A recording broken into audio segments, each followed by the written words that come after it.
Welcome to the GCN show.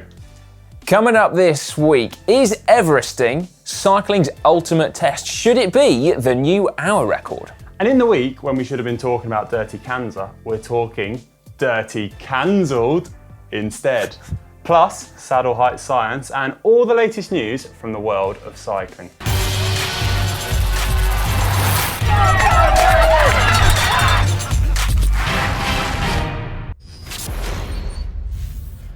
Most of the GCN show is going to be completely normal this week because we're incredibly lucky and we're incredibly privileged.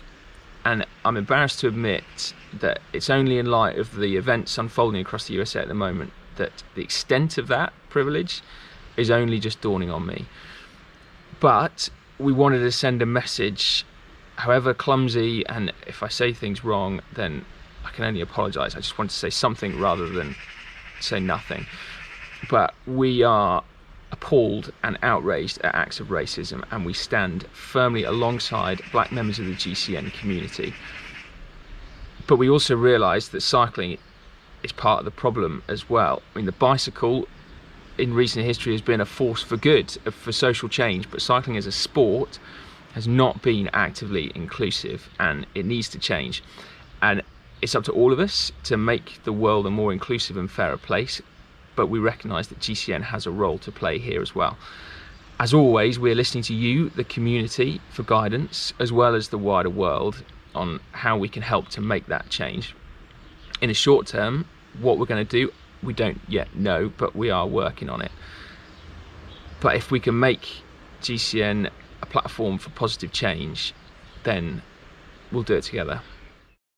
This week in the world of cycling, we learned that GCN, well, it's actually done some science, or at least facilitated some science. Still, undeniably good news. In a survey of the GCN audience, we learned that cycling does not have a negative link to men's health issues such as erectile dysfunction and prostate cancer. Yeah, now we've got a full video on this already on the channel if you want a little bit more information on it. Now, we also learned this week that perhaps the biggest casualty to pro cycling's calendar reshuffle this year could be Peter Sagan. So because of that prior commitment he's already made to racing the Giro d'Italia, he is going to miss out on the Tour of Flanders and Paris-Roubaix as well. Oh, that's going to be a bit of a disaster for us cycling fans, Si. How are we going to cope without Peter Sagan at Paris-Roubaix and Tour of Flanders? Well, it's a good point. Maybe we're bigger casualties even than Sagan then. Yeah, but I think the thing is, I think we'll just be happy to see any racing, to be honest, with Peter Sagan, and that's the main point this autumn coming. That is true. But also, Si, this week, pro riders have been keeping themselves busy with various exploits. And I think the one that's captured our attention, well, the most, is Everesting. Yeah, so this, just to remind you, is where a rider cycles up and down the same climb, yes, we're looking at you, Emmanuel Bookman here, until they have accumulated the equivalent metres of ascent as Mount Everest. In recent weeks, the Everesting records, well, they've been tumbling. It started off with Phil Gaiman, who went sub 8 hours, and then US national mountain bike champ Keegan Swenson, he did a whopping 7 hours, 40 minutes. Yeah, just a few days later too. On the women's side of things, Katie Hall also absolutely demolished the record. She did 28 laps of the Bonnie Doon climb in California in a time of just 10 hours, 1 minute and 42 seconds. And brilliantly, she seemingly did it on a whim with just a couple of days' notice. Just a casual spin up Mount Everest. Yeah, talent that. Sorry, quick news flash. Virtually the moment we stopped filming the GCN show yesterday, I saw on Cycling Tips that the women's record has just been broken again by American rider Lauren DeCrescenzo. She climbed Hogpen Gap in Georgia 24 times in just 9 hours, 57 minutes and 29 seconds. She didn't take the record by much, but she's the first woman to go under that 10-hour barrier. Emmanuel Bookman of Bora Hansgrove did a much publicised Everesting attempt, managing 7 hours, 28 minutes. But unfortunately, he wasn't well versed in the rules. His first ascent was on a different climb to the majority of his Everesting attempt, and that time was his moving time, not his elapsed time. So unfortunately for him, the record doesn't stand. No, it doesn't, does it? He should be applauded though, at least, for cycling to the bottom of the climb as opposed to actually driving there and then doing loads of hill reps up the same climb. But yeah, unfortunately, it does mean that he missed out on the record. Hopefully though, he will have another tilt at it, and hopefully this is also the start of a bit of a trend among professional cyclists. Yeah, and it's got us thinking, is Everesting a better test than the hour record? Oh, guys, don't know if you know this, because I mean, I don't really talk about it much, but I've actually done an Everesting and an hour record, and I did the Everesting before I did the hour record as well. Both are absolutely savage, but for very different reasons. One's much more intense than the other, but very hard. It's certainly different in terms of the duration, the intensity, and the type of rider who would be competitive. Here's why it appeals. Well, yeah, firstly, it's kind of more in keeping with the type of riding that the majority of us do. It's outside, in the real world, up and down hills. Yeah, and it's less influenced by equipment. I think a light bike is definitely going to make a difference, but as soon as the UCI catch wind of all this, they're going to ban bikes that are lighter than 6.8 kilos anyway, aren't they, Si? Well, yeah, as they should do actually, because thirdly, this is way more accessible, isn't it? You don't have to spend a small fortune getting loads of time in a velodrome. You don't have to spend a small fortune getting loads of time in a wind tunnel. I mean, heck, as we already said, Katie Hall did hers on just a couple of days' notice on a climb that was just 3.7 kilometres long. And more to the point, she broke a record that was set on a climb just 10 kilometres from my house. And I can vouch for that. There are no really, really tall climbs around here, Connor. This was just 0.7 kilometres long. Oh, I'll tell you what, Si, though, it's the first time I've heard you bring this up. Why haven't you attempted an Everest on this climb near to you? Well, it might only be 0.7 kilometres long, but Nash Hill is a savage. I'm surprised more people don't talk about it in the same breath as the Stelvio, frankly. You've got to ask me nicely to go up there once, let alone 89 times. Oh, okay, fair enough. When you put it like that, yeah, I kind of see your point. Yeah. But what is the ultimate climb? Let's go back to Ollie to find out. The perfect climb for Everesting would be really steep, and that would mean that your rate of ascent would be really high, but you also would be going quite slow, so you're not going to be fighting aerodynamic drag in the way that you are on a shallower climb. You'd also want it to be below altitude, that way you're not going to have reduced aerobic capacity through less oxygen. You'd want it to be really straight and not technical as well, so that on the descent, which is important, you can just go as fast as you can and you don't have to worry about turns or braking. You want long reps as well, because every time you turn and have to do a rep at the top and the bottom, that costs you time. And yeah, I mean, I think we'll see a situation if that perfect climb is discovered that everyone goes to the same place to do the same attempt on the same climb. But, you know, I'd say just pick one that's beautiful and that's cool to you. I picked one that wasn't really optimal, but no one had done it before, so, you know, I took the crown. So, you know, there you go. Plus, what I did was harder than Guy. I mean, I burnt more calories than those and Spencer, you know, it took me longer. Bookman. Yeah, so basically the winner there. Who then would be the ultimate record breakers? Will it be the best climbers, or will there be more to it than that? Will we need to see someone with a bigger engine, like maybe Tom Dumoulin or a Primož Roglic type character? Or will it really just be the pure climbers like Egan Bernal, for instance? Wow, that's a tough one, isn't it? I think on the women's side of things, someone like Ashley Moolman-Pasio really stands out. If we're going down that pure climber route, I mean, her ascent of the Roca Corba recently was pretty stunning, wasn't it? So I reckon she'd be in with a good shout.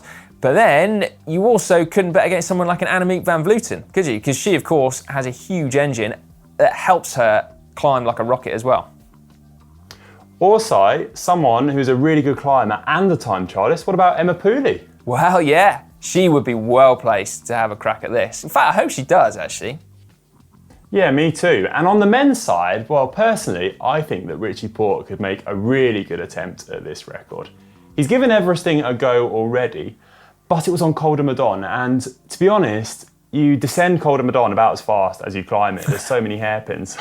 So if he did it on a climb which was steeper and easier to descend, well, I think he'd make a really good attempt at that one. Yeah.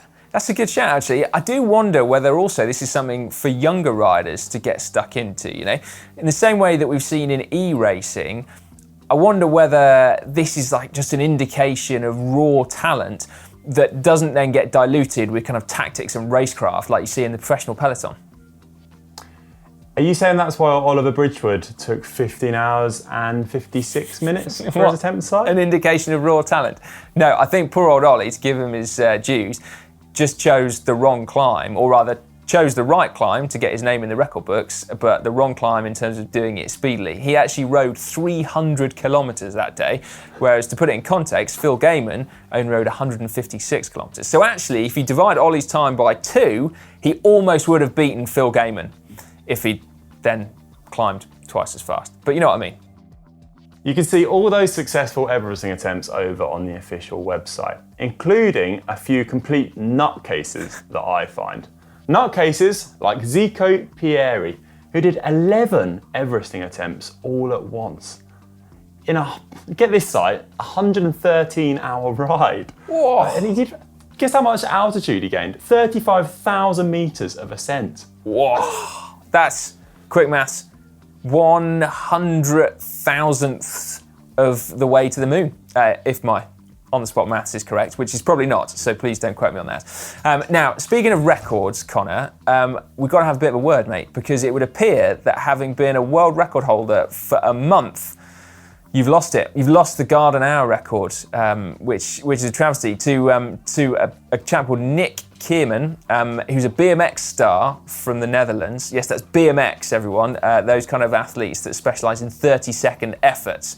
And actually, he beat your record, set by a former professional road cyclist, Connor, by a whopping 4 kilometres. He rode an astonishing 20.09 kilometres in the hour. What have you got to say for yourself, mate? Okay, well, Si, I've just brought up his course, so like his velodrome in front of me here, and well, I'm telling you now, those straights, they're too long. The straights are too long, Si. I mean, look at the speed he'd have been able to pick up on that. Are you saying the UCI needs to get involved in this? Basically, just to try and ban him? I don't think we need to go that far because anyway, I am the official adjudicator in such matters. But, I mean, yeah, it's not fair play, really. And also, even if he did take the record, I'm still a record holder. I'm going to be in the history books forevermore, and I think that's the main point in all this. That is true, actually, mate. Yeah, that is true. Once a record breaker, always a record breaker. Unless you're Emmanuel Bookman, in which case it then gets taken away from you shortly after.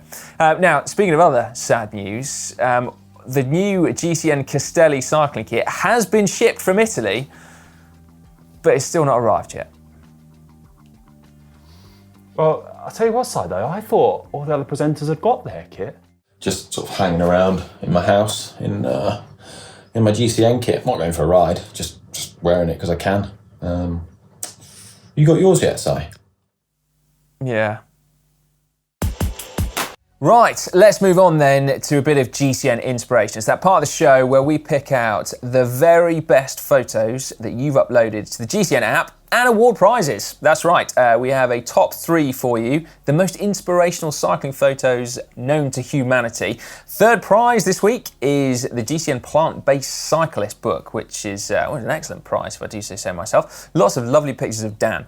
Now, Connor, who is third place this week? So, winner of the Plant-Based Cyclist is Timothy Bousson. At the end of lockdown, we were so happy to ride out, and well, it looks like he's riding through a pond, doesn't it? It does. He looks very happy, but I mean, it's not the most inspiring photo I've ever seen in terms of I don't want to do that, but he does look happy, doesn't it? He does look happy, yeah. And I think it's inspiring because he's getting out despite the pond, you know, he's loving it. Well, also, what's weird, I don't know whether it's the same in Ireland, but in the UK at the moment, it's like, it's weird. We just haven't had any rain. So I can't even imagine riding through a pond right now, which coming from an Englishman is really saying something. Yeah, sunniest spring on record, Si, isn't it? Is that right? Can't complain. Good fact, Connor. Right then, second prize this week is a Col de Galibier t-shirt and also a stainless steel bottle in black, which is cool. And the winner is Mimolep, who sent this photo in. An amazing ride from Zurich down to the Muirtahal Valley, the Pragal Pass, and finally rewarded with a view of this lake, which is awesome. And initially I was like, well, this can't count because there's no bike in it. But look, there's his bike. There he is, look, sat in the corner. And that does it. It's just hidden, yeah. Oh, it's a beautiful one, that. But he's not going to be able to ride through that pond, is he? So it's more than a pond. No, maybe there's some pedalos for him to carry on his ride. That might That's be a good point. Yeah. But that is absolutely stunning, isn't it? I tell you, the mountains of mainland Europe feel a long way away right now, Connor. I don't know how you feel, mate, but... yeah, they do. It's got me very jealous, that photo, actually. I'm looking forward to getting back in those mountains. Yeah, Fingers crossed soon. Yeah, right then. Who is the winner, Connor? So the winner of the GCN Stripes jersey, blue and green, and the GCN Stripes base layer, which is also blue and green, is Marsan. And he is reminiscing about last summer and the day I took a mid-range rental bike from Bormio up Passo Stelvio, which is nothing like Naze Hill, hey Si? Well, yeah, that's a good point. I mean, it's all very well rocking up the Stelvio, but you can't call yourself a bike rider until you've ridden Naze. So, 89 times on the bounce. That is a pearl of a shot, though, isn't it? And what timing as well, given that we probably should have been going up the Stelvio, last week in the Giro? But there we go. Don't rub it inside. But still, I mean, amazing. You know, the Stelvio is still there. That road is still there. The view is still there. It's probably still sunny. It's waiting for us. I find that inspiring, don't you? Yeah, me too. It's like a fine wine. It's like kind of growing older with age. Finer with age, isn't it? Not older with age. Everything gets older with age. Yeah, certainly does in Lloydie's case. Right then, if you would like to take part in GCN Inspiration next week, then it's super simple. All you've got to do is upload your brilliant cycling photos to the GCN app. Now, we've pulled out some stunning views this week, but it doesn't have to be amazing locations. As you know, we're a sucker for sunrises and sunsets, and also gritty urban themes as well. So get creative, get stuck in, and we'll have 3 more winners for you next week. It's now time for cycling shorts. Now for cycling shorts, and this week we saw a lot of pros taking on Dirty Kanza. The 200-mile gravel event was postponed to September, but that hasn't stopped riders taking on their own race route. That's right. So inspired by Lawrence Tendam, who coined the term Dirty Cancelled, we saw a whole load of pros take to do their own 320-kilometre routes near their houses. We had Peter Stettiner, Levi Leipheimer, we had a whole load of Trek Segafredo riders, we even had Wout van Aert. Yep, the cyclocross come road racing superstar did his own 320-kilometre route near his home in Belgium. And I actually know those roads quite well. I used to be based there when I was racing in Belgium myself. And the gravel roads in those forests, well, they are just beautiful. And we even actually rode them one time the day before a race, and it was a lot of fun, but we did get in trouble with the mechanics. Did you have to clean everyone's team bikes, Connor, as punishment? We might have done. Yeah, we might have done. So you should have seen the mechanic's face when we came back. I can imagine, mate. Now, Wout van Aert said that it was actually a super tough day. He was talking to Belgian newspaper Het Nieuwsblad after his exploits, but he did say, interestingly, that one day he would love to have a crack at the real Dirty Kanza, which would be fantastic if he did. Like, I think the more World Tour pros, the better, especially ones with off-road pedigree as well. Whether he could beat Colin Strickland is another matter indeed, the world's most talented hipster, but still, I want to see him try. Yeah, I think they'd come up with a bit of a challenge, to be honest. I think they'd get some surprise. Yeah, he would, wouldn't he?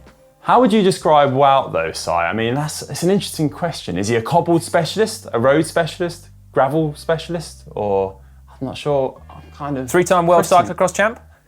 Yes, there's that as well. But how about this, Si? I'm christening him something else. I'm christening him a back road specialist. I mean, that's what he's good at, isn't it? Back roads. Yeah. Well, I mean, I suppose he is good at back roads. Maybe you're onto something there, Connor. You could invent the new gravel bike, a back road bike. That's a thought, Si. Could catch on. Yeah, you heard it here first on the GCN show. Right then, we've got some more pro cycling news now, and world number 1, Dutch national champ Lorena Wiebes, has finally been able to leave her professional team Park Hotel Valkenburg, sorry. She was embroiled in quite a hefty contract dispute. She tried to leave, they wouldn't let her, and then took out legal action against her. But she has finally managed to wangle her way out and just signed for Team Sunweb. Yeah, so Lorena and her team, Park Hotel Valkenburg, reached a settlement which kept her at the team until this past Monday. However, this Monday has come and gone, and Lorena immediately signed for Team Sunweb for 4 seasons. And we wish her all the best in both her and the team's future endeavours. Yeah. Now, Connor, I couldn't help but notice it seems like she might have got her hands on fully custom Dutch National Champs kit for Team Sunweb significantly sooner than we've got hold of GCN presenter Castelli clothing, doesn't it? Which that's a good point, Si. I mean, maybe that happens when you're world number one, as opposed to you and I. But even so, yeah, but yeah. I mean, I'm blaming. Could be the post service, Si. Yep, good point. I believe the post has got lost in Bristol over the past few weeks. But anyway, there we go. Moving swiftly on, shall we? In fact, back to ultra endurance, because I couldn't help but notice another pro cyclist doing cool stuff at the moment is Lachlan Morton of Team EF Education First, who has just broken the record for the Kokopelli mountain bike trail. So this is 150 miles long. It runs through the Utah, Colorado desert, and he rode it the other day in just 11 hours and 15 minutes, and he did quite a bit of it in the dark because apparently his front headlight broke. Fair play to Lachlan. I mean, I'm sure riding in the dark just doesn't faze him at all, though. I mean, I bet he can make fire from stones or something, or he's just so laid back that he just carry on. Well, that's it. I can't imagine him being fazed by not being able to see where he's going, because he's just Lachlan Morton, isn't he? So there we go. Pretty cool stuff. Yeah, I think I can imagine him just cracking on. Yeah, love that one though, Si. Brilliant effort. Also, found this one on Cycling Science on Twitter. It was a scientific study into saddle height seat selection, and it found that your ankle angle plays quite a big factor in how high you can position your saddle. The study was conducted over a range of participants from the Arkea Samsic Pro team, and well, the findings, they're rather interesting. Now, fortunately, Connor, they didn't look at ankle diameter, which would have, well, forced me to completely rethink my whole cycling position, I'm sure. A quick summary of the conclusion for you, and that is that you should absolutely take into account the angle of your ankle when setting your saddle height. So very broadly speaking, a rough rule of thumb is that the angle of your leg should be about 30 or 40 degrees, shouldn't it, from vertical when you're at the bottom of the pedal stroke. Yeah, and the study showed that there was greater variability between riders in terms of the angle of the ankle when pedaling. So you shouldn't just pay attention to your saddle height or the knee in relation to your saddle height. You should also pay attention to the angle of your ankle. And remember, there's two pivots on your leg when you are pedaling. So whilst it may look like you have quite a low saddle height, you may be compensating for this down at your ankle. Right, it's time now for hack/Bodge of the week, that part of the show where we go through some of the cream of the crop that you have uploaded onto the GCN app in the hack or bodge section. Fantastic hacks, horrific bodges. In fact, we're going to start with this one, which I think might polarise opinion. Sent in by Smiler CX. He's called it the Crazy Family Bike. I think he's called it that because it's written on the Crazy Family Bike in big letters.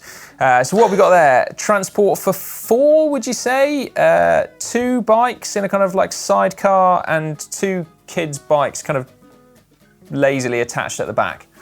Yeah, that's definitely some sort of contraption, Si. I think things I'm noting, just looking at it there. Go on. The steering, Si, is shared. So 3 handlebars and only 1 front wheel. Yeah, who's going to do the steering? It's going to be a potential family argument. I mean, don't know if they'd like to ride that bike at Christmas. Good point, yeah. A bike that promotes family unity and faint lack of, any kind of regard for the well-being of your children, I would have thought. I'd probably say that's a bodge. What about you? Oh, I'm going to go for a hack, Si. I think any bike where you can transport the whole family on one bike, that's definitely a hack for me. I'd ride that. Well, fair enough, mate. Yeah. And to be fair, with your height, you could probably sit on one of those kids' bikes and hold onto the handlebars and pedal as well. So you'll be well away. Right then. The GCN viewers, by the way, they've agreed with me. 61% say bodge. So that's good. Family safety is preserved by the just majority. Right, next up. Crikey, who's this, Connor? So this is Anto1404, and well, this is some submission. So it's a 50cc scooter, listed as a 2-stroke 50cc scooter on Facebook Marketplace for £100, no less. Whoa. The description says it's great to ride despite being a non-runner. Those brakes don't look particularly powerful for a 50cc scooter, do they?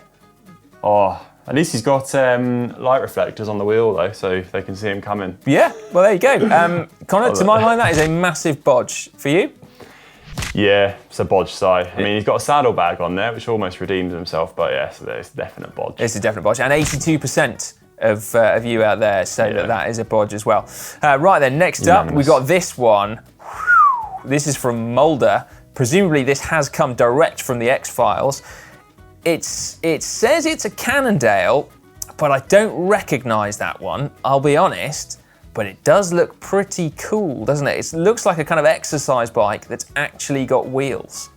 Yeah. Yes, I'm trying to kind of work it out. There's this sort of, I can't tell if that's like a handlebar bag or something. Maybe that's is that where triathletes put their wetsuits, Si? Well, yeah, all their spare socks, mate. They've got to go somewhere when they take them off to go cycling.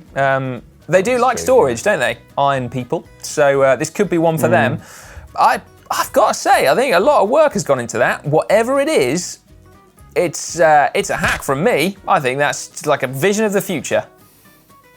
Yeah, I'm torn though, Si. I think that's a bodge. I think it's dangerous territory when you start giving a bike like that a hack. It's just it's encouraging people. Okay, all right. I think this might actually be a proper bike. Just looking at that water bottle that's fitted on there, how have they done that? I think maybe some more research is needed. It's a bodge side. They've got STI levers on the end of their bars. Like, that's not. Well, okay. Yeah, I see what you mean. Yeah. All right. Well, 63% of you say bodge. I'm with the 37%. I'm going to say hack still. Right then, this one has come in from Crikey. How do you pronounce that? Yeah, it's a tough one to pronounce, but I'm going with Kyle Kivijari.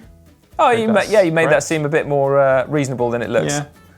Yeah, finally getting my pronunciation right, Si. It's a plethora out there. Yeah, it is, yeah. Nicely done. Right, anyway, this one, I've got to say, Connor, as many people out there know, I'm not a fan of the zip tie for performing any kind of long-term function on a bicycle.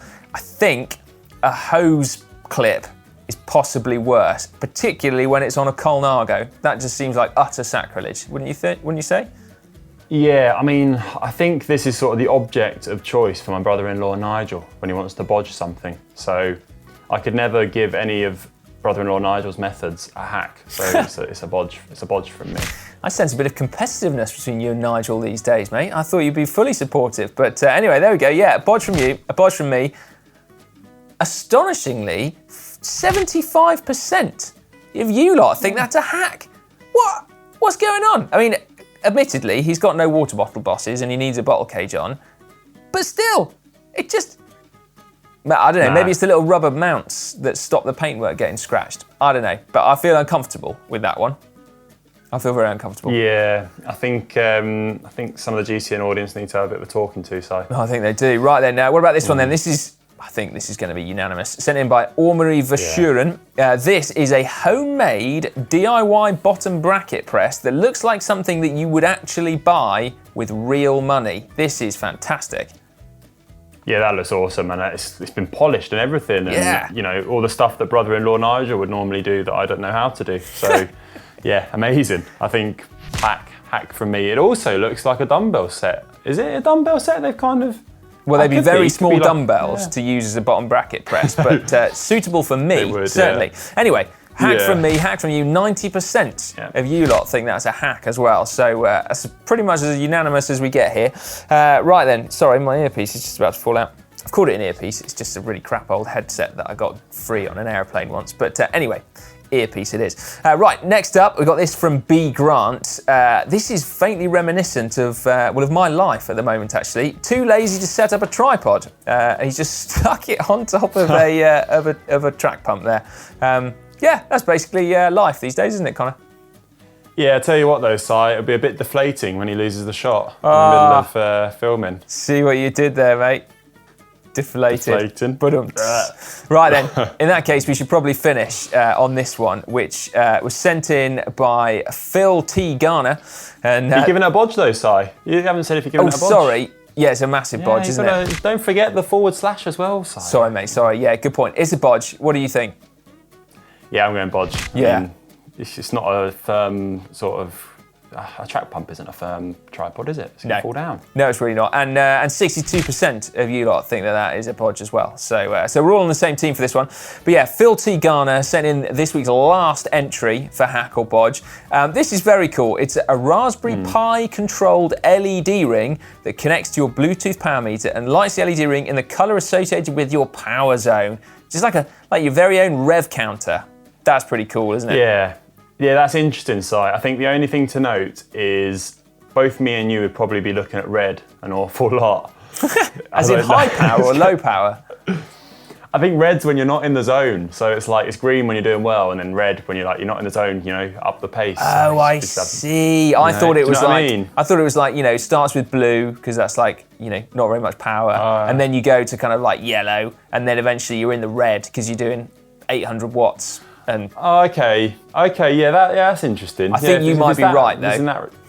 Do you reckon? Yeah, I think you might, yeah. I've just reread it. I think you're right. Well then, I don't think we can pass this one because we're going to be in the red all the time, getting reminded of it. Yeah. Just be like... Well, also, how do you know whether you're too high or too low with your power zone?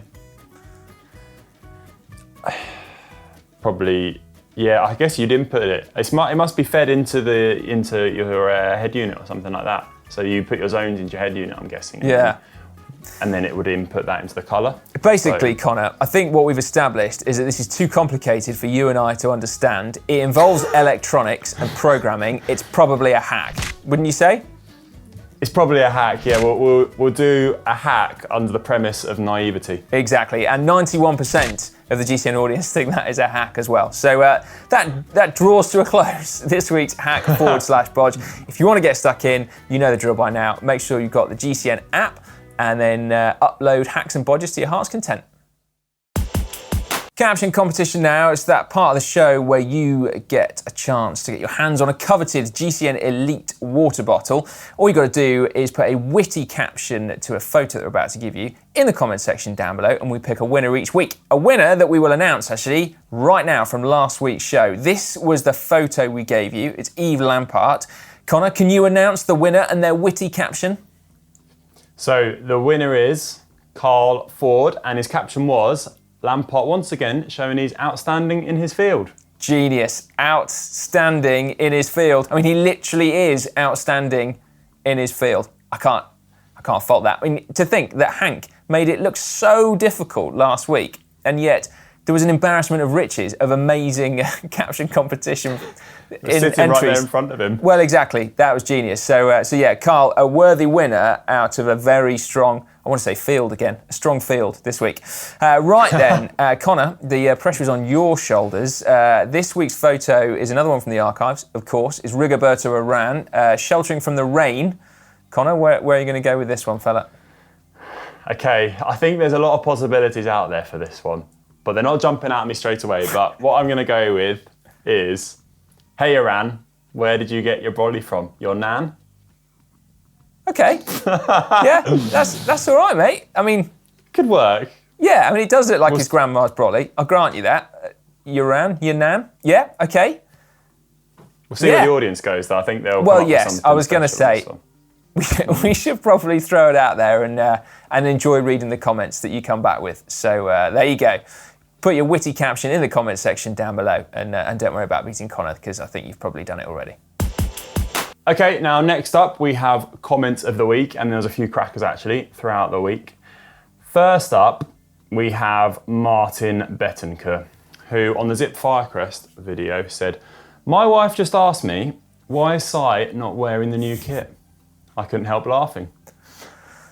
Yes, thank you for that. Martin, your wife is not alone in commenting about that.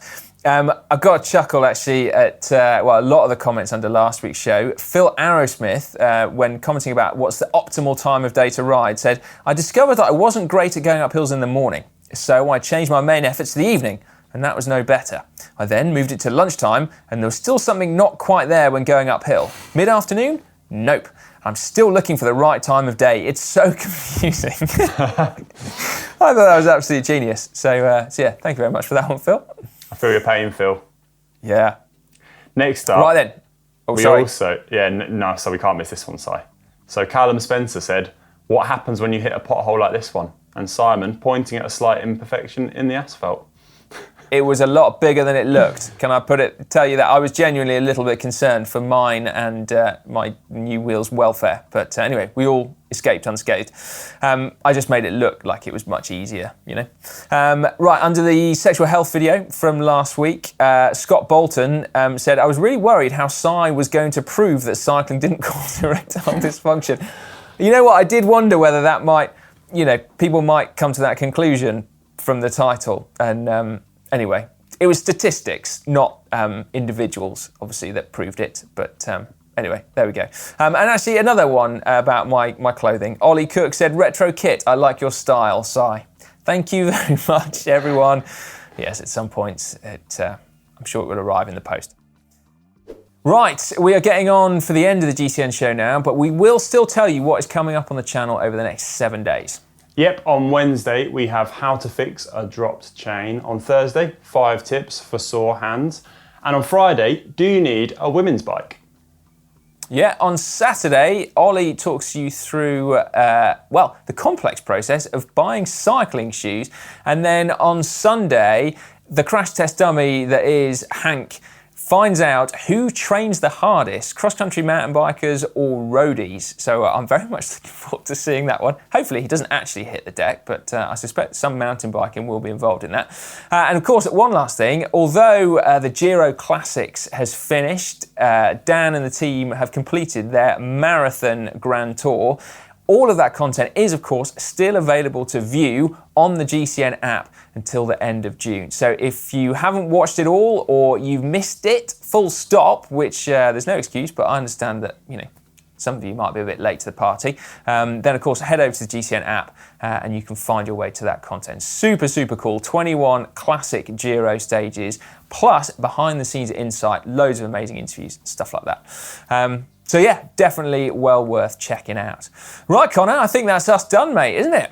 I think it is, Si. And well, another week till the GCN show. So we'll await your postal service, see what they may bring. Oh, please let them bring some Castelli cycling kit for me. I feel like I'm being trolled by Ollie Bridgewood. Right, thank you very much for joining us, everyone. And we will catch you next week. Thanks, everyone. See you soon. I don't know whether people could just see, but my dog has been roaming around mid-take. Willow is still not dinner time. What's the angle of her ankle, Si? Well, mate, she is rapido, but she is a fat whippet. Or rather, she's a naturally fat whippet, and she doesn't like... She's a bit like Carlos Betancourt, basically like incredibly talented athlete, but she naturally wants to be a little bit above her racing weight.